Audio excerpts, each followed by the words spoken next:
Good morning, students. Today we discuss the difference between the boiling and the evaporation. What is the boiling and evaporation? You know the previous classes. So we discuss the what is difference between boiling and evaporation. Boiling, it is the start from the bulk inside the liquid. Means it start inside because the heat is the when contact those surface which can boil first and it start from the surface, so the evaporation can occur at the surface. It takes place at the boiling points. ये boiling point पर ही होता है. It takes place at all temperatures. ये किसी भी temperatures पे evaporation होता रहता है. The temperatures during boiling is remain constant. There are no increase or decrease the temperature during the boiling, and during the evaporation it lead to decrease the temperature of liquids because the kinetic energy of the can decreases. Kinetic energy of particles decrease, and the kinetic energy of particles the surface can be increased to taking the energy from surrounding, therefore the temperatures decrease. It does not causes cooling. इसकी वजह से cooling नहीं होता, जबकि evaporation की वजह से cooling होता है. जब इवेपोरेट होता है, जैसे स्वीट है या आपके ऊपर कोई स्प्रिट गिर गया या कुछ नेल पॉलिश वगैरह जो लगाते हैं, तो उसमें इवेपोरेट होता है, उसकी वजह से कूलिंग कूलिंग फील होता है. अदर स्टेट ऑफ मैटर्स, दूसरा जो स्टेट है other than the solid liquid and gas. So now scientists are talking of 5 state of matters. Scientists that times talking about the 5 state of matters. Solid, liquid and gas. These three are the common. Other fourth state of matter is plasma. And fifth state of matter is Bose-Einstein condensate. तो fourth state आपका new जो है plasma है and fifth Bose-Einstein condensate है. So what is the plasma?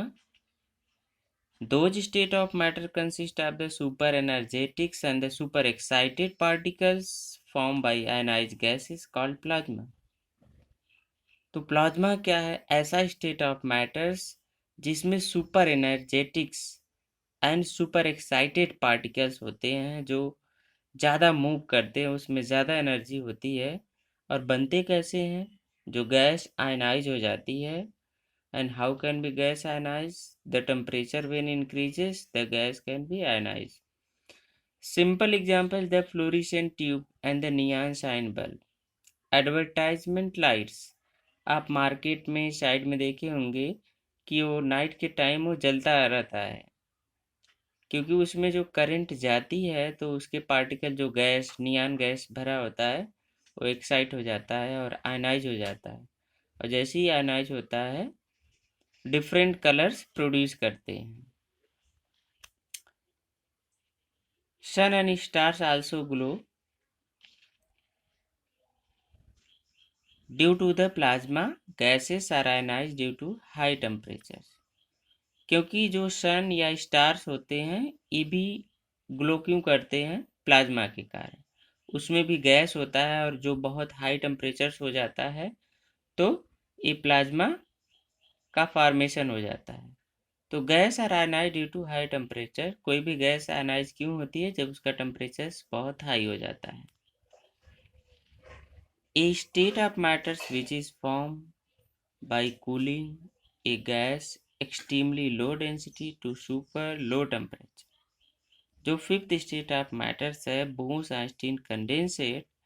तो ऐसा states जो gas cool हो जाती हैं बहुत लो डेंसिटी पर और बहुत लो टेम्परेचर्स पे, नियर अबाउट -273 डिग्री सेल्सियस. तो ऐसे स्टेट ऑफ मैटर्स को बोस-आइंस्टीन कंडेंसेट कहते हैं. And they have low energy and the atoms are overlapped to each others. इसकी एनर्जी बहुत लो होती है, just opposite to the plasma. Plasma की एनर्जी बहुत हाई होती है, इसकी एनर्जी बहुत लो होती है। और इसके जो एटम्स होते हैं वो ओवरलैप कर जाते हैं एक दूसरे से। तो these are some topics in your books and you can study, solve exercise questions. The chapter first is over. Okay.